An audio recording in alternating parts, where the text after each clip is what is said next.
Assalamualaikum warahmatullahi wabarakatuh.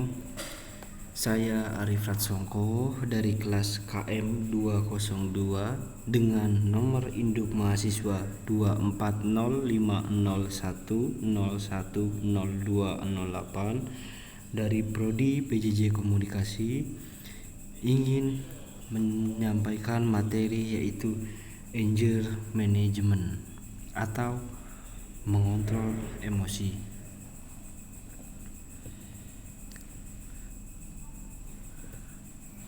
Pada kali ini saya akan menyampaikan beberapa pokok pembahasan yang akan saya bahas pada presentasi kali ini. Yang pertama, pengertian emosi dan anger management. Yang kedua, marah sebagai sebuah emosi emosional. Yang ketiga, faktor penyebab muncul marah. Dan yang keempat, manfaat anger management. Yang kelima, ada jenis-jenis rasa marah. Yang keenam, ada tips atau teknik anger management. Dan yang terakhir, ada anger issue dan case study. Yang pertama, pengertian emosi dan anger management. Emosi adalah perasaan intens yang dirasakan sebagai reaksi terhadap suatu peristiwa atau situasi.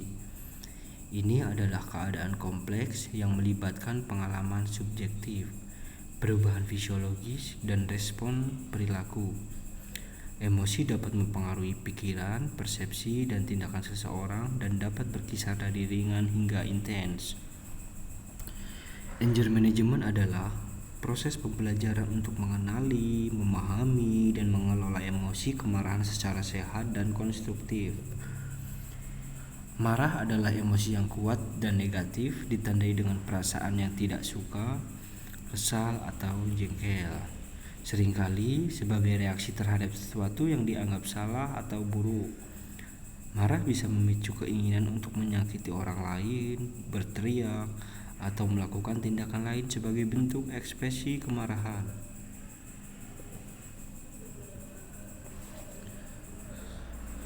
Selanjutnya adalah marah sebagai bentuk emosi. Marah adalah salah satu jenis emosi yang muncul akibat adanya pertentangan atau gangguan sehingga menimbulkan perasaan kesal, kecewa, frustasi, atau sakit hati.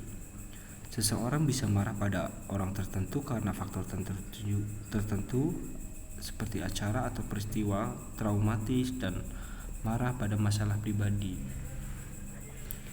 Faktor penyebab munculnya marah. 1. Ekspektasi yang tidak sesuai kenyataan. Harapan yang tidak terpenuhi baik dalam hubungan pribadi, pekerjaan, atau situasi lain dapat memicu rasa frustasi dan kemarahan. Misalnya, merasa tidak dihargai atau diabaikan oleh orang lain, atau tidak mencapai tujuan yang diinginkan. Seperti contohnya dalam pekerjaan, kita berekspektasi harus kelar dalam sekian waktu 1 jam, tapi nyatanya mulur sampai 4 jam karena ada sesuatu permasalahan lain sehingga membuat kita marah dan tidak sesuai ekspektasi. Kedua, stres. Stres yang berkepanjangan dari berbagai aspek kehidupan seperti pekerjaan, keuangan, atau masalah keluarga dapat membuat seseorang lebih mudah marah dan sulit mengendalikan emosi. Contohnya apa? Stres itu misal soal keuangan kita sedang berada di akhir bulan nih, sedangkan kebutuhan kita itu tiba-tiba banyak seperti harus servis motor dan itu membuat kita stres. Ketiga, kurang tidur. Kurang tidur dapat mengganggu keseimbangan kimia di dalam otak, membuat seseorang lebih lelah, mudah tersinggung, dan sulit mengendalikan emosi termasuk kemarahan. Dan yang keempat, ada masalah komunikasi. Komunikasi yang tidak efektif atau tidak jelas dapat menyebabkan kesalahpahaman dan konflik yang pada akhirnya memicu kemarahan. Kelima, ada kondisi medis dan gangguan mental. Beberapa kondisi medis seperti hipertiroidisme dan gangguan mental seperti depresi, kecemasan, gangguan bipolar, atau gangguan kepribadian ambang atau BPD dapat menyebabkan perubahan suasana hati dan mudah marah. Misalnya nih, gangguan bipolar dapat menyebabkan perubahan suasana hati yang ekstrim, termasuk episode kemarahan yang intens. Misalnya ya, kalau tiba-tiba lagi seneng ya kan, lagi ketawa-ketawa, tiba-tiba aja nih rasa ingin marah itu keluar, itu sudah termasuk gangguan bipolar. 6. Ada faktor lingkungan juga. Tekanan sosial, masalah dalam hubungan, atau lingkungan yang tidak nyaman dapat memicu kemarahan. Kurangnya dukungan sosial juga dapat membuat seseorang merasa lebih mudah tertekan dan mudah marah. Ya, faktor lingkungan contoh masalah dalam hubungan nih, sama temen gak akrab atau yang lainnya gitu kan, yang memicu konflik gitu. Yang ketujuh ada faktor psikologis, yaitu trauma masa lalu atau pengalaman negatif lainnya dapat membentuk kepribadian seseorang menjadi lebih mudah marah. Perasaan sedih, kehilangan, atau kekecewaan juga dapat memicu kemarahan sebagai bentuk respon emosional. Ya kan? Contohnya gini nih, trauma masa lalunya apa tuh? Dulu waktu kecil pernah dibully, selalu bahan olok-olokan, bahan ejekan kawan-kawan lainnya, dan itu bisa memicu ke faktor psikologis kita. Kita bisa jadi lebih mudah marah karena kita masih mengingat kenangan-kenangan yang pahit yang dulu kita dijadikan sebagai bahan olokan, bahan ejekan oleh orang-orang. Seperti itu. Nah, perbaikan hubungan. Nah, selanjutnya ada manfaat anger management. Apa itu manfaat anger management? 1. Peningkatan kesehatan mental. Mengelola kemarahan dengan baik dapat membantu mengurangi stres, kecemasan, dan depresi. Ini juga dapat meningkatkan suasana hati dan kesejahteraan secara keseluruhan. Jadi kita itu bisa untuk merasa mood selalu happy setiap hari tanpa ada rasa marah, rasa ingin marah menyelimuti kita. Itu kalau kita menggunakan anger management dengan baik, kita bisa mendapatkan itu semua. Yang kedua ada perbaikan hubungan, yaitu kemampuan untuk mengelola kemarahan dan membantu mencegah konflik dan memperbaiki hubungan dengan keluarga, teman, dan rekan kerja. Sehingga terciptanya suasana yang aman, tentram, dan damai. Yang ketiga ada peningkatan kesehatan fisik. Kemarahan yang tidak terkendali dapat memicu berbagai masalah kesehatan fisik. Dengan belajar mengelola kemarahan, seseorang dapat mengurangi risiko tekanan darah tinggi, penyakit jantung, dan masalah kesehatan lainnya.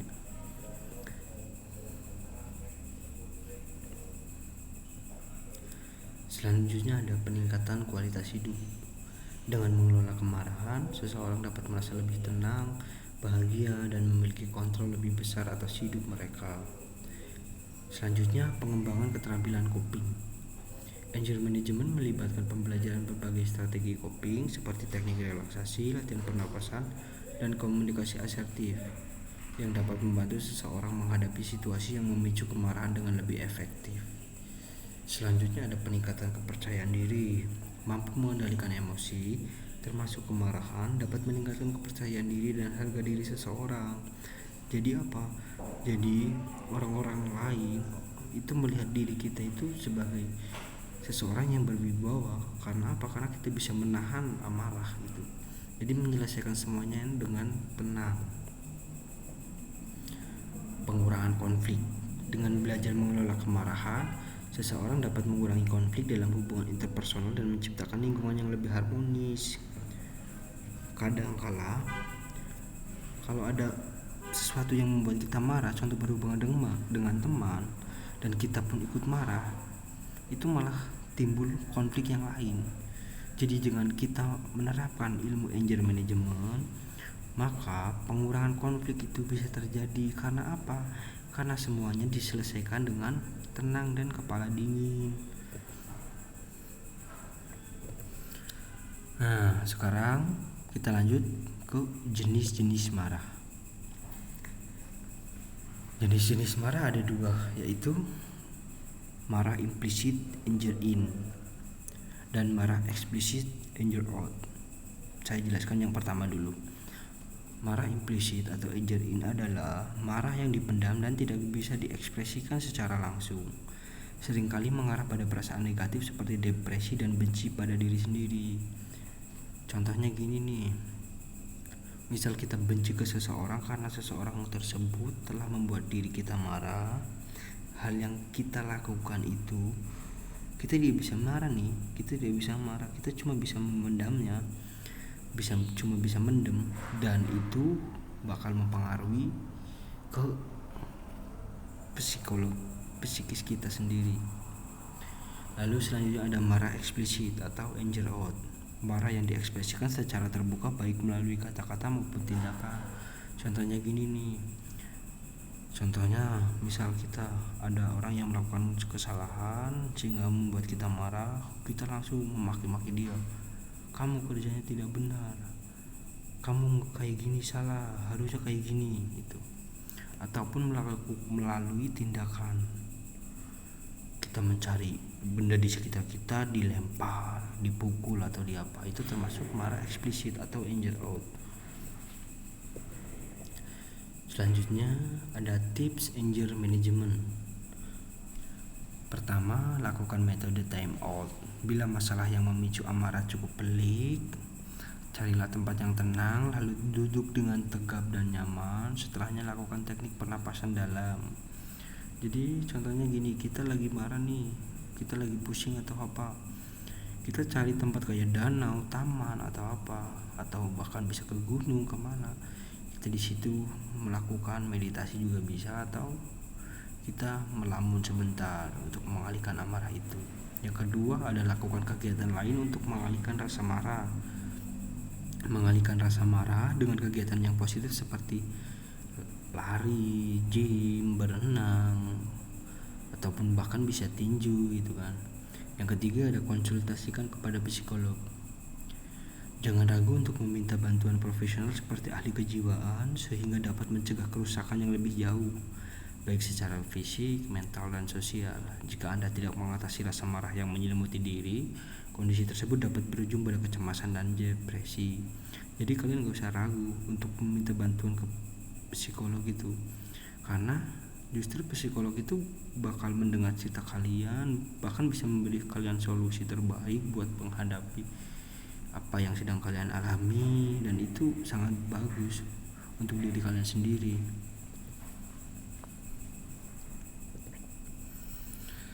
Cara tepat melampiaskan amarah. 1. Tenangkan diri dan bernapas. Saat merasa marah, segera cari tempat tenang untuk duduk dan berbaring. Pejamkan mata dan ambil napas dalam-dalam, tarik dari hidung dan keluarkan perlahan dari mulut. Lakukan ini selama beberapa menit hingga merasa lebih tenang. Latihan pernapasan ini juga bisa dilakukan secara rutin untuk membantu mengelola emosi kalian. Kedua, ada identifikasi pemicu. Apa itu? Pahami dulu apa yang menyebabkan kemarahan. Apakah di situasi tertentu, atau perilaku orang lain, atau pikiran negatif. Dengan mengetahui pemicunya, Anda bisa lebih siap menghadapinya di masa depan. Jadi jangan langsung ambil dari sudut pandang kalian sendiri. Kalian harus pahami semuanya dan coba kita pikirin dari beberapa sudut pandang. Seperti itu. Ketiga, ungkapkan perasaan dengan cara yang tepat. Bicaralah dengan orang yang Anda percayai tentang perasaan Anda atau tuliskan dalam jurnal. Hindari meluapkan emosi secara agresif atau merugikan orang lain. Jika perlu, bayangkan orang yang membuat Anda marah dan berbicara dengan mereka secara konstruktif. Jadi kalian bisa obrolin dengan pacar kalian, keluarga kalian, teman kalian, sahabat kalian. Kalian diskusiin, kalian obrolin baik-baik, cari solusi, minta solusi. Seperti itu. Oke, terima kasih. Sekian presentasi dari saya tentang anger management atau mengontrol emosi tentang marah. Sekian, terima kasih. Wassalamualaikum warahmatullahi wabarakatuh. Kendu.